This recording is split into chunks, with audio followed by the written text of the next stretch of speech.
Life After Prison. By Silencio, Kabanata 146. Agad ding tumayo si Maurice. O kayong dalawa. Maupo kayo ulit. Agad na pinigilan ni Felicia ang dalawa. Anong ibig mong sabihin wala kang binili? Hindi ka ba bumili ng sasakyan para sa amin ni Megan? Isang marangyang kotse na nagkakahalaga ng $260. Kahit si Stanley ang general manager ay hindi nagmamaneho ng ganoon kamahal na sasakyan.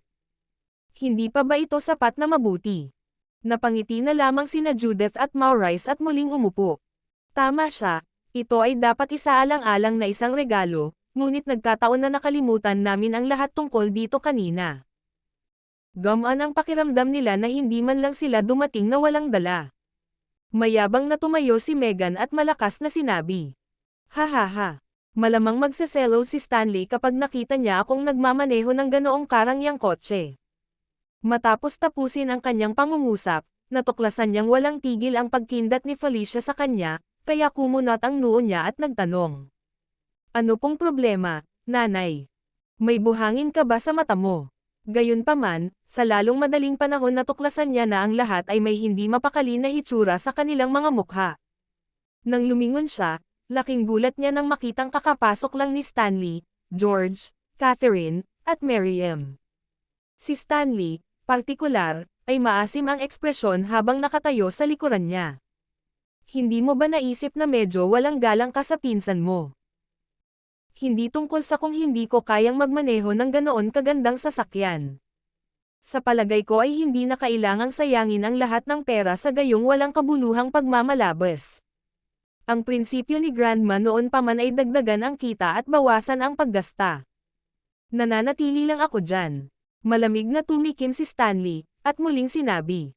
Masama na nag-aaksaya ka ng pera, at mas malala pa kapag minamaliit mo ang mga kapamilya mo. Hindi na kaimik si Megan. Ang pahayag ni Stanley ay nagsilbi ng dalawang layunin upang ituro na siya ay nag-iipon ng pera habang sabay na pinarurusahan siya dahil sa hindi niya alam kung paano gawin ang pareho. Nagpasya siyang tumugon ng hindi nagpapakita ng anumang kahinaan. Paanong sayang kung hindi man lang namin ginastos ang pera ng mga syanahan. Ito ay regalo ng aking bayaw, kaya hindi ito dapat mahalaga sa iyo sa unang lugar. Sino ka para pamahalaan ang pananalapi ng aking bayaw? Pagkasabi noon ay may naisip na naman siya at hindi niya naiwasang idagdag. Siya nga pala, sinasabi mong medyo matipid ka sa pagmamaneho ng kotse na nagkakahalaga ng $116,000, pero alam ko, mahilig kang pumunta sa mga bar at gumastos ng tontoneladang pera sa mga babae. Yan ba ang tinatawag mong matipid? Naasar si Stanley. Huwag kang magbibintang ng walang katibayan. Habang nagpupunta ako sa mga bar paminsan-minsan, ginagawa ko lang ito para aliwin ang mga kliyente. Ano ang alam mo tungkol sa mga bagay na ito? Isa ka lang babae na may malaking suso ngunit walang utak. Kinagat niya ang mga ngipin at saka galit na hinampad si Megan. Lumapit si Miriam sa matandang babae, sumando sa tainga ni Catherine, at mamulong. Yun ang lalaking kinabit ni Diane. Mabilis siyang nagpalit ng mga kasosyo, maaari kong idagdag. Narinig ko pang tinawag niya siyang honey. Sinulyapan ng matandang babae si Miriam na may bakas ng sama ng loob sa kanyang mga mata. Ang binatang ito ay si Severin, at siya ang asawa ni Diane. May problema ka ba niyan? Ano?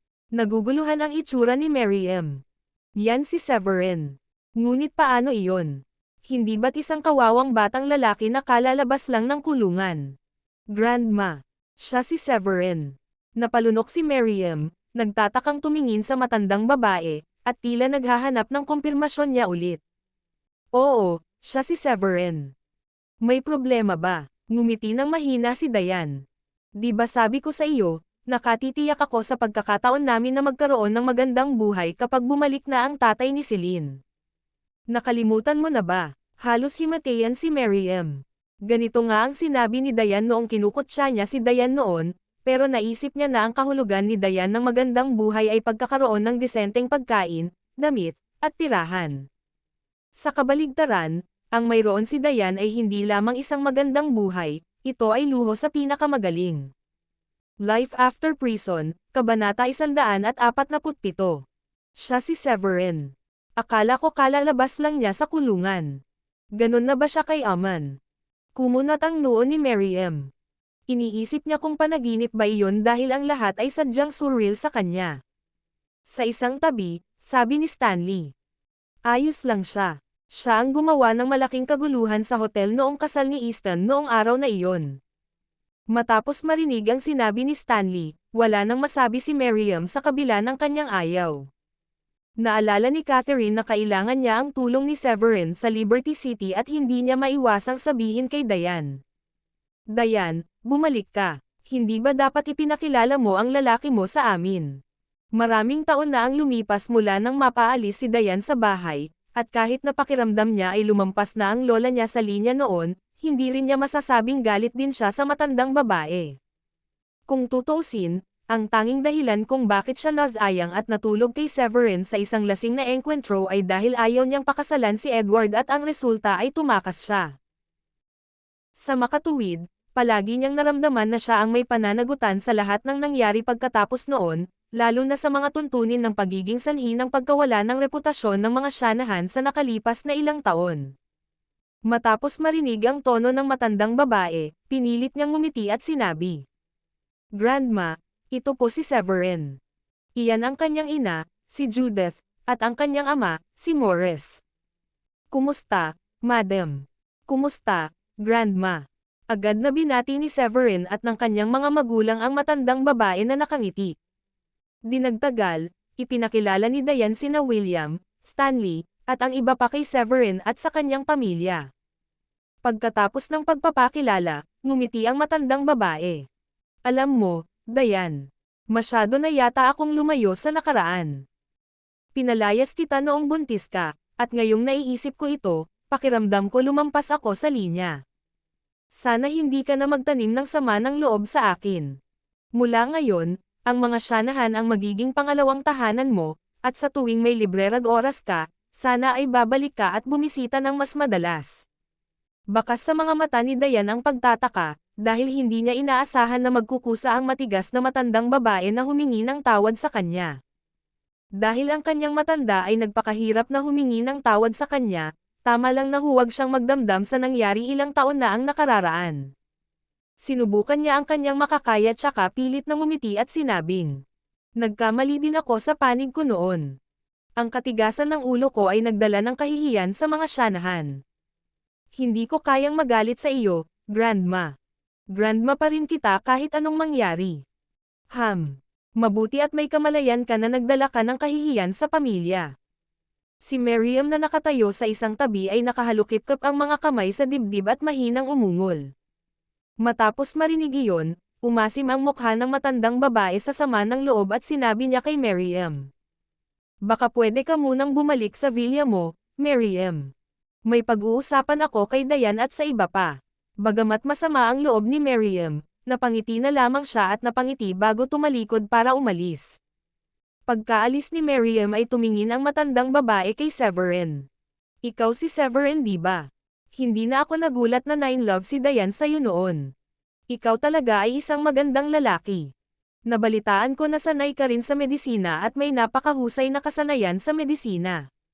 Hindi ka naman siguro inutil kung tutuusin. Salamat sa papuri mo, ma'am. Ako, gaya ng sinasabi mo, hindi ganoon kawalang silbi, hahaha." Sabi ni Severin na may malabong ngiti. Nagkatinginan sina Judith at Maurice.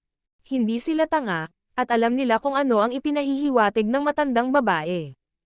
Bagamat hindi na siya nagtanim ng sama ng loob sa nangyari 5 taon na ang nakalilipas, tila hindi pa rin siya nasisiyahan sa kanilang anak. Life After Prison, Kabanata 148. Yung tatlong sasakyan sa labas. Binili mo ba? Tanong ulit ni Catherine. Tumanggaw si Severin.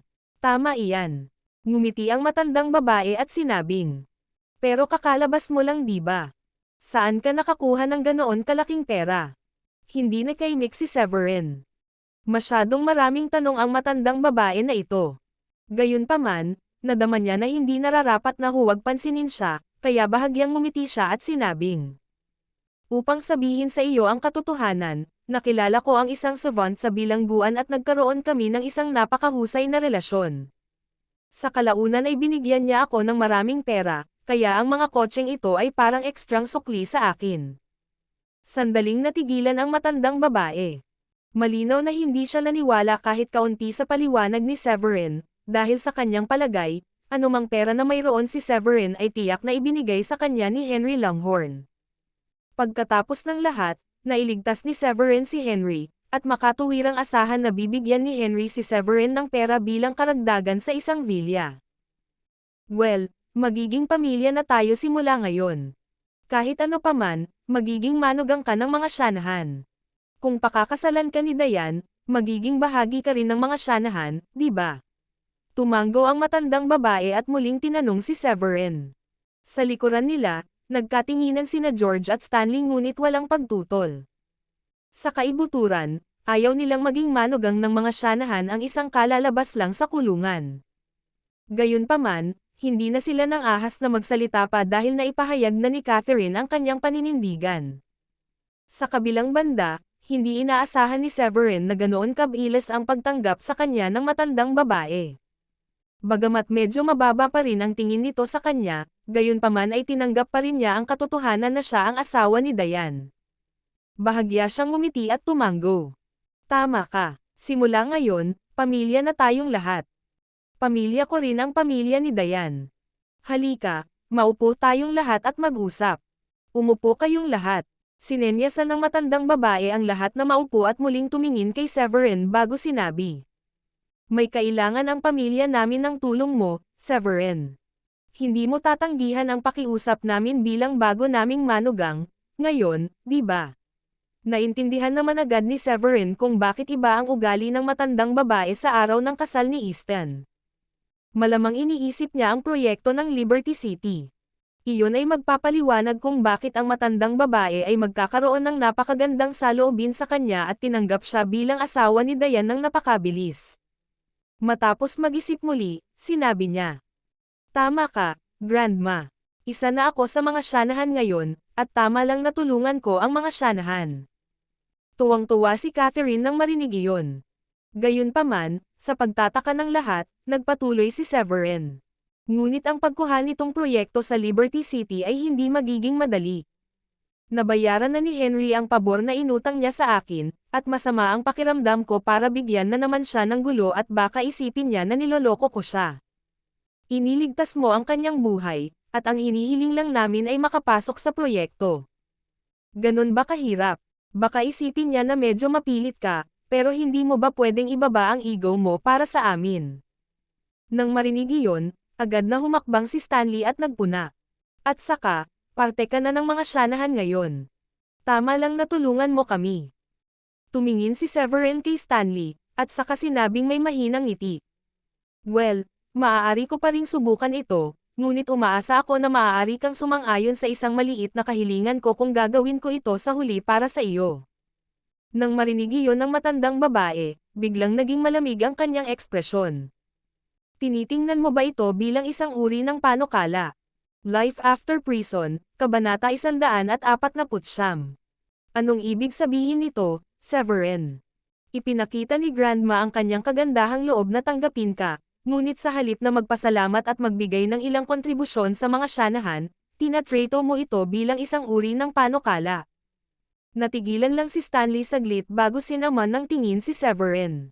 Sa kanyang pagtataka, ngumiti si Severin ng mahina at sinabi. Hindi ganoon kadali, alam mo. Napakamakatotohanan kong tao, at hindi ako mahilig gumawa ng mga bagay ng walang kapalit. Huminto siya at saka sinabi. At saka, hindi ba lagi ka rin namang napakamakatotohanan? Kung hindi dahil sa relasyon namin ni Mr. Henry, hindi ko akalain na ang matandang babae ay magiging magalang sa akin ngayon. Severin, anong pinagsasabi mo? Natigilan si Felicia at nagmamadaling humakbang para akitin siya. Gayunpaman, tumingin ng diretso si Severin sa matandang babae at sinabing. Ikaw ang baalang mag-isip. Hahaha, ang tapang mo. Walang sino mang umasa na tatawa ang matandang babae ng ganoon kalakas sa sandaling iyon. Sige kung gayon, alisin na natin ang pasikot-sikot. Dahil nilinaw mo na ang iyong sarili, gusto kong malaman kung ano ang gusto mong gawin ko kapalit ng pabor sa amin. Sabi ni Severin. Madali. Mahusay na pinamahalaan ni Dayan ang kumpanya noong nakaraan, ngunit ang pagkasalikop sa akin ay nagpabago sa kanya mula sa pagiging isang malakas na babae sa paningin ng lahat tungo sa pagiging nasa isang masamang sitwasyon ngayon. Ginagawa ko ito para sa kapakanan niya dito, at simple lang ang gusto ko. Ngayong tinanggap na siyang muli sa pamilya, umaasa akong maibabalik niya ang kanyang posisyon bilang General Manager ng Shanahan Corporation. Noong una ay gusto ni Felicia na pag-alitan si Severin dahil sa labis na pagdedemand at pagiging walang utang na loob, ngunit lihim siyang natuwa nang marinig ang kahilingan ni Severin. Pagkatapos ng lahat, ang pinakamagandang senaryo ay para kay Dayan na magpatuloy sa pagtatrabaho sa Shanahan Corporation. Halos hindi sumagi sa isip niya na ang kahilingan ni Severin ay para sa kapakanan ni Dayan sa halip na sa kanya. Tumawa siya. Sa tingin ko tama si Severin. Si Stanley ang pumalit sa posisyon ni Dayan nang siya ay mapaalis sa pamilya, pero ngayong nakabalik na siya, hindi ba siya dapat gumawa ng paraan para makabalik siya? Kalokohan. Nagalit si Stanley sa narinig. Sinaman niya ng tingin sina Severin at Felicia habang sinasabi, magtaka kung ano ang tumatakbo sa isip nyo. Dapat ay nagpapasalamat ka na pinayagan ng matandang babae si Dayan na bumalik at hayaang lumipas ang mga nakaraan. Siguradong nananaginip ka kung sa tingin mo ay maaari mong hilingin na gawing general manager muli si Dayan. Hinding-hindi siya papayag ang ipagpatuloy ang kanyang posisyon, kahit na ang ibig sabihin nito ay kailangang talikuran ang proyekto ng Liberty City. Nanatiling tahimik si Catherine saglit. Tumingin siya kay Severin, pagkatapos ay kay Dayan, at pagkatapos ay sinabi. Bigyan mo ako ng 3 araw para pag-isipan ito. Natigilan si Stanley, na kanina pa sinusubukang magpakita ng dominasyon, pagkatapos marinig iyon, lumingon siya, hindi makapaniwalang tumingin sa matandang babae, at sinabing. Nagbibiro ka grandma, di ba? Bakit mo iisipin ang isang bagay na ganoon? Paano ka makikinig sa isang talunan na manugang tulad na si Severin? At saka, ikaw ang Shanahan matriarch. Paano mo hahayaan ang iyong sarili na apihin niya? Huwag kang magbibintang, Stanley. Kahit kailan hindi ko siyang inaapi. Ito ay isang patas na panikala. Sabi ni Severin. Kung makukuha man o ng mga Shanahan ang kota para sa proyekto ng Liberty City ay walang kinalaman sa akin. Pinapakasalan ako ni Dayan, hindi kabaliktaran. Naiintindihan mo naman di ba? Pakasalan ka, siya pa rin ang panganay na anak ng aming pamilya. Alam mo ba kung gaano kalaki ang pagsisikap ng pamilya, sa pag-aalaga at pagpapalaki sa kanya? Hindi mo siya binigyan ng dote at hindi nagdaos ng kasal para sa kanya, ngunit mayroon ka pang lakas ng loob na sabihin na siya ay pinakasalan ka.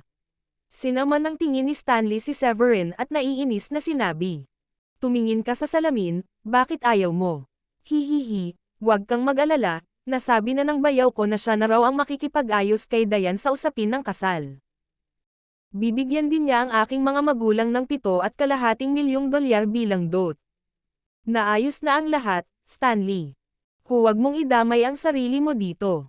Tumayo si Megan at pinatayo si Severin. Life After Prison, Kabanata 150. Kung tutusin, si Stanley ang karaniwang kaaway nila dahil sa dalas nitong pang-aapi sa pamilya nito. Alam na alam niya ang katotohanan iyon. Sa pagkakataong ito ay napatingin din ang matandang babae kay Stanley. Sa tingin mo ba nalilimutan ko na ang mga ginagawa mo nitong mga nakaraang taon? Bumababa ang lahat kita ng kumpanya sa nakalipas na 3 taon, at natutunan mo pa kung paano falsify ng mga account. Ano ang kinukuha mo sa akin? Isang matanda na matandang babae. Ang ating pamilya ay nawalan ng malaking pera sa nakalipas na 2 taon, at kung magpapatuloy ito, maaaring hindi na natin mapanatili ang ating posisyon bilang isang third-tier upper-class na pamilya. Napayuko si Stanley sa isang iglap at nawala na ang tiwala niya noon. Malinaw, ang kanyang katahimikan ay nagsasalita ng mga malakas. Higit pa rito, hindi niya inaasahan na ang matandang babae ay lihim na nag-iimbestiga sa mga account ng kumpanya, hanggang sa alam niya ang tungkol sa kanyang mga mapanlinlang na gawain. Si Grandma ang pinakamatalino. Umunlad ang kumpanya ng pamilya natin noong si Dayan ang general manager. Nang marinig ni Megan ang sinabi ng matandang babae, agad din siyang sumingit. Pagkaraan ng ilang sandali ay nag-isip muli ang matandang babae. Kapamilya ko kayong lahat, at ayaw kong masira ang ating kinabukasan dahil lang sa personal na interes. Hindi mo ba naisip na magiging biro kung hindi man lang natin mapanatili ang ating katayuan bilang isang third-tier na pamilya? Tama ka. Dapat tayong magkaroon ng kinabukasan para sa mga Shanahan. Nadama ni Felicia na ang kanyang pagkakataon na bumalik sa mga araw ng kaluwalhatian ay malapit na, at nagpatuloy siya. Nga pala, nanay, hindi mo na kailangang mag-alala masyado tungkol dito. Sigurado akong hahawakan ito ng maayos ni Severin. Ang pinakakailangan niyang gawin ay maging walang hiya. Naniniwala ako na si Mr. Henry ay magpapakita pa rin sa kanya ng ilang kagandahang loob kahit na ano paman. Biglang nagsitakbuhan ang ilang bodyguard. Masamang balita. Masamang balita. Anong problema? Bakit lahat kayo nagkakagulo? Medyo nagalit ang matandang babae noong una dahil halatang pinipilit ni Severin ang kanyang kamay. Gayunpaman, para sa kapakanan ng kinabukasan ng mga Shanahan, wala siyang pagpipilian kundi hilingin kay Severin na tulungan siyang masecure ang proyekto ng Liberty City. Bukod dito, si Stanley ay naging walang kakayahan, at siya ay lubhang nabigo bilang isang resulta. Ang pagkakaroon ng ibang tao na pumalit bilang pangkalahatang tagapamahala ay isang opsyon na dati niyang isinasaalang-alang, ngunit ang kakulangan ng angkop na kandidato ay humadlang sa kanya sa paggawa ng desisyon. Ang pagbabalik ni Diane ay isang magandang pagkakataon para tuluyang maisakatuparan ang planong iyon. Bilang karagdagan, alam na alam din niya ang katalinuhan ni Diane sa negosyo. Nang siya ay nakaramdam ng labis na pagkabalisa, ang mga bodyguard ay nagsitakbuhan, at siya ay tinitigan sila ng masama bilang isang resulta. Narito ang pinuno ng mga Chavez kasama si Mr. Rufus. Hinihiling nila sa amin na ibigay sina Severin at Miss Diane kung hindi ay sisimulan na nilang salakayin ang mga Shanahan. Maamong sabi ng isang bodyguard. Ano? Natigilan ang matandang babae nang marinig iyon. Ang mga Chavez ay isang second-tier na pamilya, at isa na ang mga Shanahan ay hindi maglalakas loob na masaktan sa ilalim ng normal na mga pangyayari. Bakit biglang nandito ang mga Chavez? Nagtataka ang matandang babae. Tumingin siya kay Severin at nagtanong. Nasaktan mo ba sila, Severin?